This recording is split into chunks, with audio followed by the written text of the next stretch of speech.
All right, our first guest was a founding member of the Vines before joining Youth Group. He's also been part of bands such as Jewel and the Falcon, Community Radio, Betty Ayres, most recently Victoria, totaling over 25 years as a musician. Please welcome Patrick Matthews. Hello, hello. How are you, Dave? Hey, mate. Pat, we'll start with you. Can you tell us about how music kind of factored into your childhood and your upbringing, and if there was kind of a switch-on moment for you? Well, I thought you were going to ask me what bands I was in high school or something like that, and I had just made me think then I was in the concert band at high hell school. yeah. And I used to wear a little bow tie, and I played the saxophone. Oh, sick. Yes.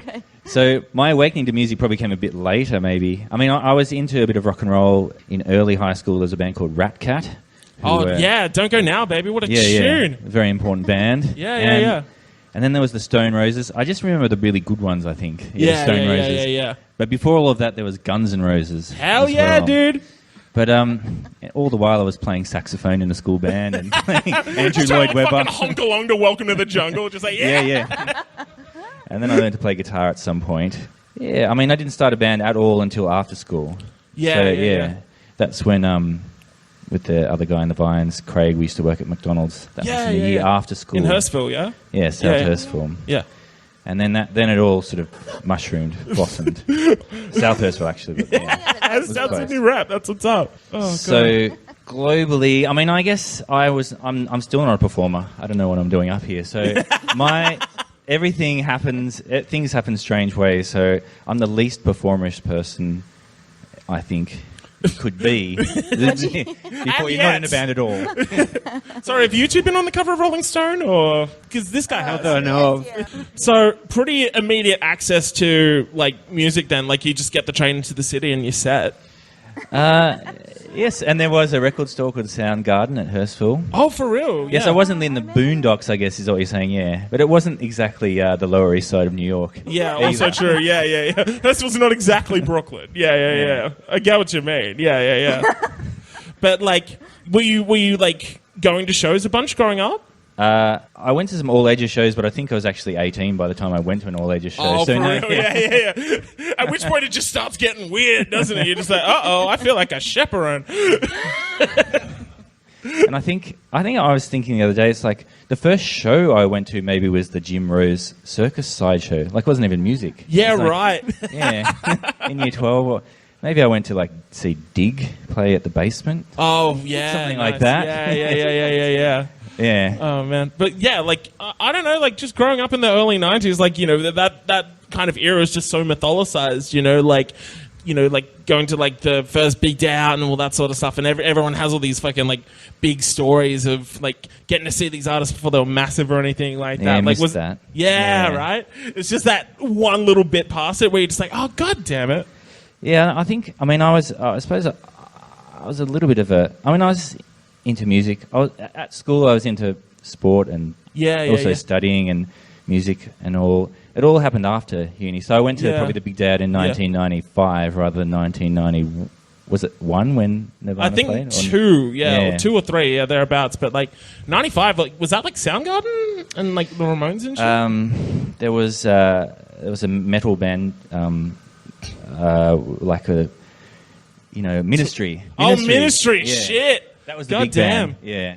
Maybe Hole was playing as well. Oh, yeah, that sounds about right. 95, that would have been like live through there. So yeah, that would have been like prime trash Courtney, just tearing into people. That's the shit that you want. Pat, how old were you when you played your first show, and where was it? Well, it was at the South Hurstville RSL Club. And it was a bowling club, South Hurstville RSL Bowling Club. And it was one of the friends from McDonald's 18th, and I think I was 19. Right. Yeah. God help you. Or maybe it was 20. It was around about then, sort of 1994. No, that's, sorry, not 19. Oh, actually, no. There you go. He was 18, I was 19. You're 94. Yeah. What was the band called? I don't think we had a name. Classic, We didn't have a name. We just played covers. We played a Nirvana song called Being a Sun, and we played a couple of You and My songs. Yep. we played a Velvet Underground song that Nirvana had covered. Oh, nice, yeah. The name of, yeah. Oh, that's so high school doing the cover of the cover.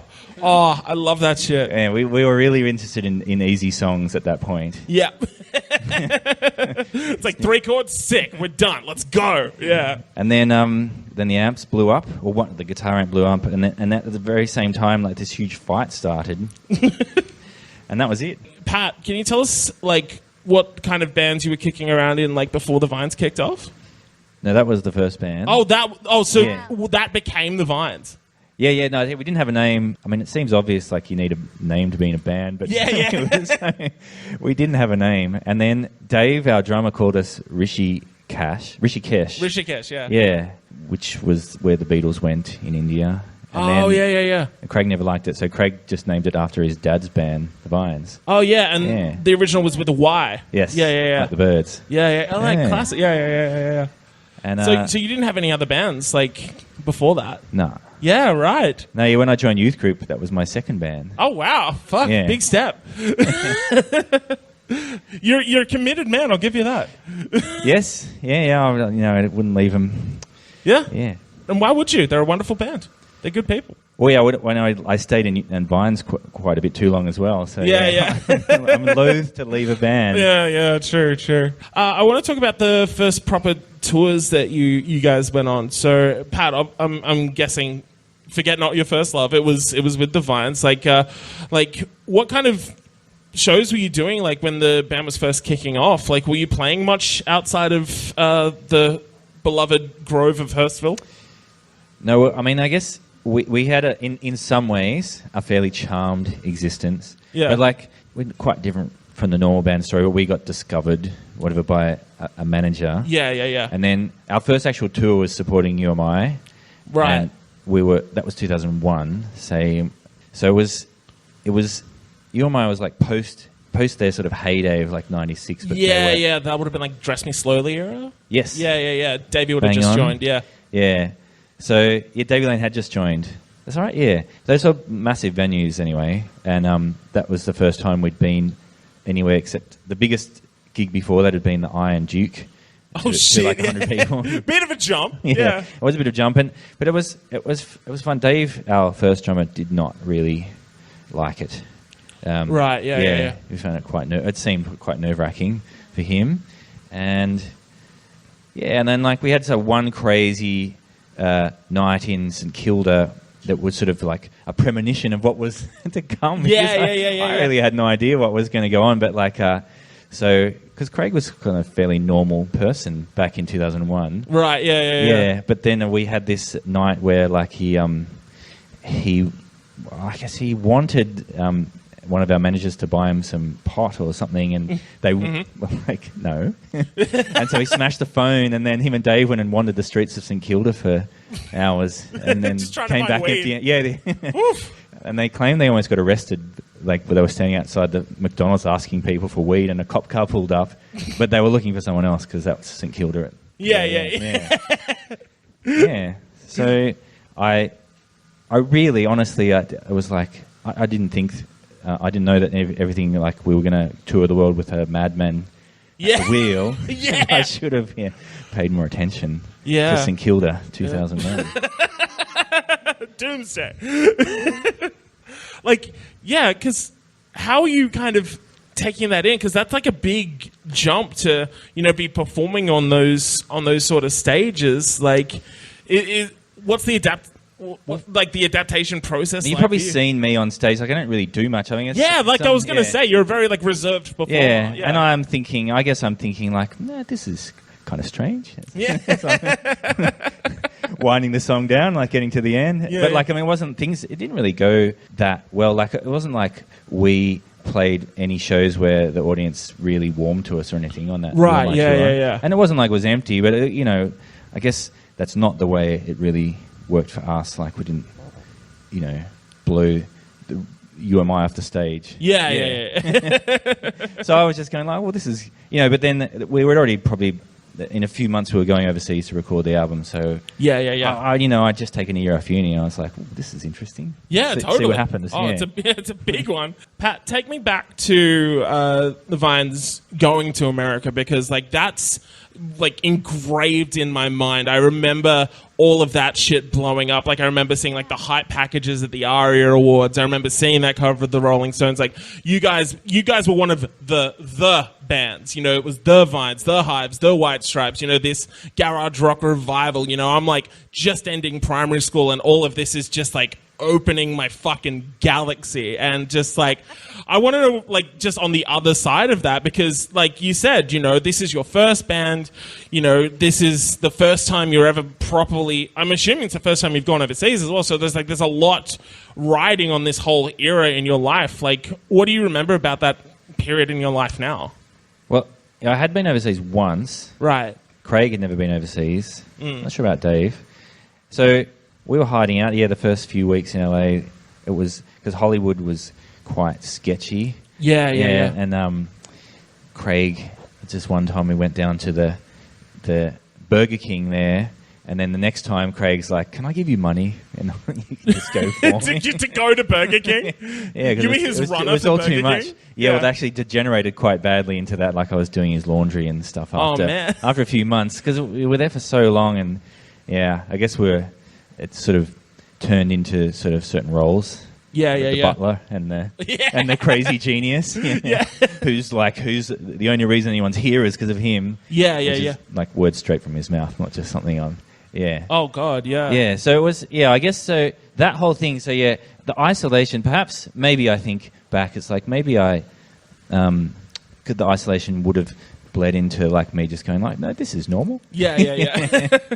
I think about that period like real specifically, I guess now, because like I know you're a teacher now as well, right? Yeah. And like I can imagine like there are kids that you teach now that weren't even born when that shit was happening. I can just imagine them just finding like the Letterman performance on YouTube, just being like, is that Mr. Matthews? Like, what the has that happened? Like, I mean, there'll be certainly some kids at school who are keen followers of any of the social media platforms that they'll be listening. Yeah. A few, I'm sure. Yeah.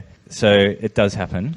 But just because like it's a literal lifetime ago for you now, like I can imagine it's a weird thing to kind of look back on, because it was just so full on. Yeah. Well, to get back to the original question, like I guess from after we made the record, which was, you know, crazy making, and then everything was just like without planning, even though I think some, you know, commentators on music thought it was totally contrived. Yeah. The Vines, it sounded so much like the Strokes, and like we'd just done it in a split second. We changed our name, and you know, but it just, we were maybe lucky or maybe unlucky, but it fit right into that thing that probably, I mean, I believe the Strokes started. I don't believe the White Stripes started. We could, you know. Yeah, sure. Yeah, but the Strokes in England, and they just wanted, they wanted the Vines so much that they overlooked the fact that it was completely crazy as well. Yeah, totally. Yeah. The Vines tour before that, so in 2004, when eventually we just pulled the plug because it was just too crazy. Yeah. So like Craig would play 2 songs. So the first song would be a rock song, and the second song would be an acoustic guitar song, and then he'd start smashing his guitar in the second song. That's right. But for 5 minutes. Yep. Sick. Yeah. It was performance Johnny's art. just like, I've been doing that for 10 fucking years. Yeah. So we were all, so it was quite different. Like Toby waited at least until, the 5th song to smash his guitar. Yeah. I mean, I guess my defense mechanism to going like, it's a bit like it's not real, is to like just stare at my feet. When I was in the Vines anyway, just look down and be like, like I said, this is quite interesting. Yeah. But I wish I kind of paid more attention to things and been a bit more active. But I mean, the whole thing is just unbelievable, as you know. So not just one thing, because you know, as Charmed, just probably from the outside look, the Vines looks like it was perfect. I mean, not perfect, like, but, you know, we must have made such good moves, but like, it's weird now, like when you meet someone, like say I'm teaching at school and they're like, oh, you're in a band, and it's like, it sort of faded away in about 2002, and they're like, oh yeah, what happened? It's like, what? No. It's like not every band makes 7 smash records in a row like Coldplay, like, or like does Courtney Barnett and just just ascend, just does everything exactly right, and totally. So it was. I don't know what I'm trying to say. I get what you mean. Yeah. Well, that's kind of why I was curious about like getting to play those kind of like reunion shows with Hamish and Craig and Ryan as well, like a couple of years ago with those Jet shows. Like, was that a sense of like getting closure on that era of life for you? I thought you might be there. I don't know if I saw you. I was at the Metro show. I thought you must have been there. Yeah. I was interested to hear what you might have thought, because I mean, to the average Jet fan, I think it was like, what the fuck are these blokes doing? Yeah. Because they were, who's the average Jet fan? Someone's dad, I guess. when Jet are playing, like, yep, this is good. Yeah, fuck yeah. Love it. Sounds good. Oh, you reckon the Vines were a bit too puffy for the Jet fans? Well, yeah. If you're going to appreciate us, it's not because we're playing things in tune or it sounds on the record.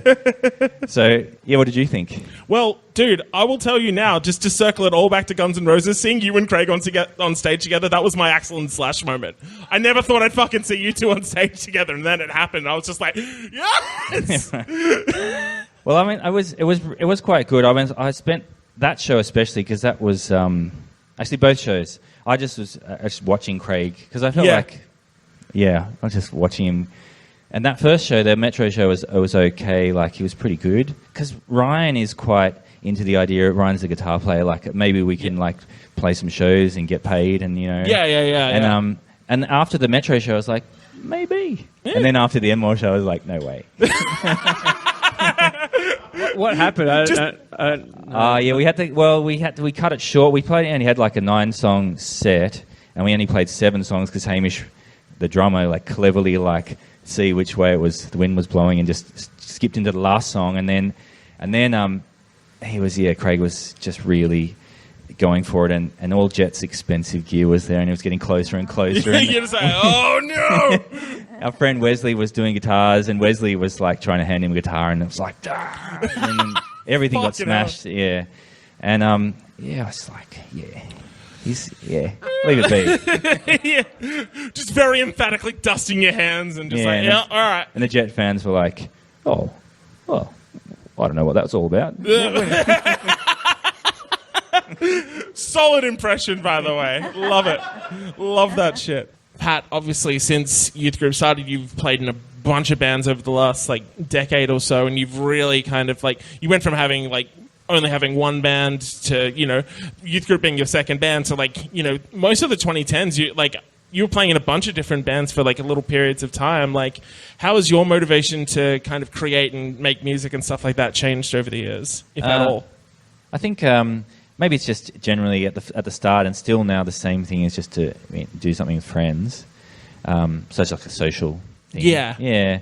And I reckon, now, like, I started finally writing songs. I mean, at the very start of the Vines, I tried to write songs. Yeah. And the first songs ever we did were my songs, and then Craig was like, yeah, I've got a few songs. Yeah. He wrote In the Jungle or something. Yeah. One of the songs of the first album. So, then I stopped writing songs because that was, he was quite good at it. So now, like, I'm in a band with Cam. Cam's here. Yeah. Yeah, we were in a band called Community Radio, and now we write songs in the same band called Victoria. So it's different now. Writing songs, like, I should have done it like you guys. Right? Yeah. Just making up for lost time. Yeah, totally. That's great. Well, I feel like everything I've said about the Vines has been negative, but but yes. We made a specialty of playing terrible shows all across the world, just one after the other. And then in the between, like, we just do one good one every now and again. But the worst, I mean, probably it wasn't even a show that we were meant to be on the Jay Leno TV show. Yeah. And it was really early in the morning, and we did a sound check at 8 a.m. and it was obviously too early for Craig. Yeah. And God, yeah. He was still been up from the night before, knowing him. I think he was, yeah. And he was complaining about not having any food, and Hamish started sound checking, hit the drum a few times, and Craig's like, sort of was like, what? He wasn't speaking in that Ocker voice. He was like, Hamish! And Hamish didn't know. Hamish maybe couldn't hear him because he was behind a Perspex screen, and then Craig smashed the Perspex screen down and then smashed all the drums. And then there was a lot of shouting and stuff, and our manager, Andy, had to like tackle Craig and drag him out. And, oh, man. And then our roadie started crying, which is like this. He was like this 50-year-old English hard guy from England. Oh, dude. Yeah, so then we weren't allowed to play. I can't. You see this? You read about this? The fucking Vines, man. They trashed my set. Well, yeah, like, I remember that Letterman performance just ending in fucking... That was, like, super wild for me as a kid, like, watching that. And I remember just at that end bit where just everything just topples over, and Dave just looks over and goes, "They all right?" And Paul Schaefer just looks out from his keyboard, and he just literally, like, genuinely goes, I don't know. With those one-liners, Paul, yeah. It was so perfect what he said, yeah. Oh, man. Yeah. Good shit. Okay, so what was the best show that you've played? Well, I mean, it was weird, like, our manager, Andy, said it was always like 2 bad ones and 1 good one, and it's like, well, that Letterman show was so in the middle of everything. It was the albums coming out, and we're on the cover of the NME all the time, and then we went, we like literally took, after we finished Letterman, we caught the plane to the airport and watched the show in the airport lounge, flew to England, and then went to Reading, and you think, oh, this is going to be, crazy town, and like it was the best ever. Yeah, sick. Oh, wow. That's amazing. And it was, unpredictable. And the other best one ever was Youth Group, obviously. That very last show we played in Sydney recently. Oh, the Lansdowne? Yeah. Because I remember after we finished that show, because, like, it was all sorts of people there, like people from the old days, and then you like some actual young people down the front, and Lindy Morrison from, like, the Go-Betweens, and it was everyone was jumping up and down, and, it was like rock and roll. Hell yeah. The Youth Group, yeah. That's what's up. Good shit. I love it. Pat, do you have any music out at the moment? Like, are you working on anything at the moment? Well, Youth Group will do a show eventually when everything... Oh man, you guys were supposed to do that tour with we had one year, shows in March, and then got put to November, and then now it's July next year. Yeah, right. But Victoria's got a show on November 6th. Yeah, sick. Great Southern Nights at the Golden Barley. At Golden Age? Golden Barley. Oh, the Golden Barley. Yeah. Oh man, I love that place. Good room. Yeah. Yeah. And no, you're all good. Yeah, no, I'm not. My side project with Daniel Johns is on ice at the moment. Yeah. It always is. Yeah. It was so good you had to bury it. Right? Yeah. These people can never know.